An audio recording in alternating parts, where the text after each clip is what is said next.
എല്ലാ സുഹൃത്തുക്കൾക്കും പുതിയൊരു വീഡിയോയിലേക്ക് സ്വാഗതം. അയോധ്യയിലെ രാമക്ഷേത്രത്തിൻ്റെ ചില സവിശേഷതകളാണ് നമ്മൾ ഈ വീഡിയോയിൽ ഇന്ന് പ്രതിപാദിക്കുന്നത്. 3 നിലകളിലാണ് ക്ഷേത്രത്തിൻ്റെ ഘടന. കിഴക്ക് നിന്നും പ്രവേശിച്ച് തെക്ക് നിന്നും പുറത്തു കടക്കുന്ന രീതിയിലാണ് ക്ഷേത്രം നിർമ്മിച്ചിരിക്കുന്നത്. കിഴക്ക് ഭാഗത്ത് 32 പടികൾ കയറി വേണം പ്രധാന ക്ഷേത്രത്തിലെത്തുവാൻ. പരമ്പരാഗത നാഗര ശൈലിയിലാണ് ക്ഷേത്രം നിർമ്മിച്ചിരിക്കുന്നത്.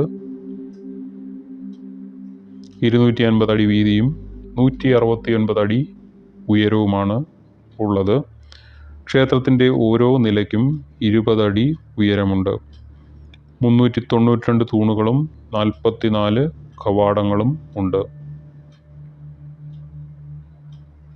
അതുപോലെ തന്നെ വടക്കോട്ട് ദർശനമുള്ള ക്ഷേത്രങ്ങൾക്ക് ശ്രീകോവിലിന് ചുറ്റും പുറം ഭാഗം ഇല്ല. എന്നാൽ രാമക്ഷേത്രത്തിന് 14 അടി വീതിയും 732 മീറ്റർ വിസ്തീർണവും ഉണ്ട്. 4 കോണുകളിലായി സൂര്യൻ, ഭഗവതി, ഗണേശൻ, ശിവൻ എന്നിവരെയൊക്കെ പ്രതിഷ്ഠിച്ചിരിക്കുന്നു.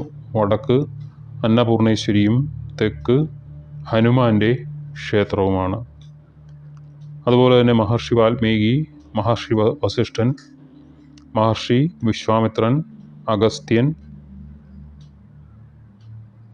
മാതാ ശബരി, ദേവി അഹല്യ എന്നിവർക്കും പ്രത്യേകമായ ആരാധനാലയങ്ങൾ ഈ ക്ഷേത്രത്തിൽ ഉണ്ട്. അതുപോലെ തന്നെ ഇവിടെ ഒരു ജടായുവിൻ്റെ വിഗ്രഹവും സ്ഥാപിച്ചിട്ടുണ്ട്. ആരോഗ്യ കേന്ദ്രങ്ങളും അതുപോലെ തന്നെ ടോയ്ലറ്റും മറ്റ് സംവിധാനങ്ങളുമൊക്കെ ക്ഷേത്രത്തിനോട് അനുബന്ധമായി സന്ദർശകർക്കായി ട്രസ്റ്റ് ഒരുക്കിയിട്ടുണ്ട്. ദർശനത്തിന് പോകുന്നതിന് മുൻപ് 25,000 പേർക്ക് ചെരുപ്പുകൾ, വാച്ചുകൾ, മൊബൈൽ ഫോണുകൾ എന്നിവ സൂക്ഷിച്ചു വെക്കുവാനുള്ള സംവിധാനങ്ങളും ഇവിടെ സജ്ജീകരിച്ചിട്ടുണ്ട്. അതുപോലെ തന്നെ വേനൽക്കാലത്ത് ചെരുപ്പിടാതെ നടക്കേണ്ട സാഹചര്യം ഉണ്ടാകാതിരിക്കുവാൻ ക്ഷേത്ര പരിസരത്ത് പ്രത്യേകമായ ക്രമീകരണങ്ങളും മറ്റും ഏർപ്പാട് ചെയ്തിട്ടുണ്ട്. ആകെയുള്ള 70 ഏക്കർ ക്ഷേത്ര പരിസരത്തിൻ്റെ 70% ഹരിതമായ പ്രദേശമാണ്. വളരെയധികം വർഷങ്ങൾ പഴക്കമുള്ള മരങ്ങൾ ഇവിടെയുണ്ട്. അതുപോലെ തന്നെ ഇടതൂർന്ന വനവും ഇതിനോട് അനുബന്ധിച്ച് നമുക്ക് കാണുവാൻ സാധിക്കുന്നതാണ്.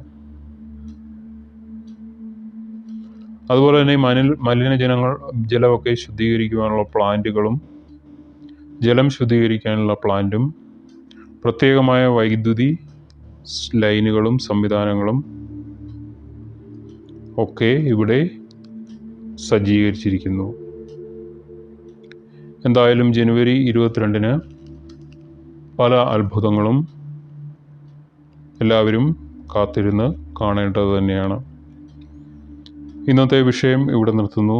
പുതിയൊരു വിഷയവുമായി കാണുന്നവരെ നന്ദി, നമസ്കാരം.